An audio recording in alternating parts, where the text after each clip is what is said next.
Line से आगे खड़े हो, अलामा साहब लाइन से आगे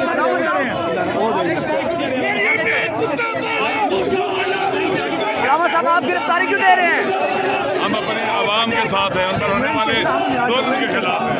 इंशाअल्लाह पाकिस्तान की आज़ादी के लिए इस जालिम आगे पीछे चलते हैं के लश्कर से पाकिस्तान को निजात दिलानी। दूसरे लोगों की तरह जमानत करवाएंगे आप?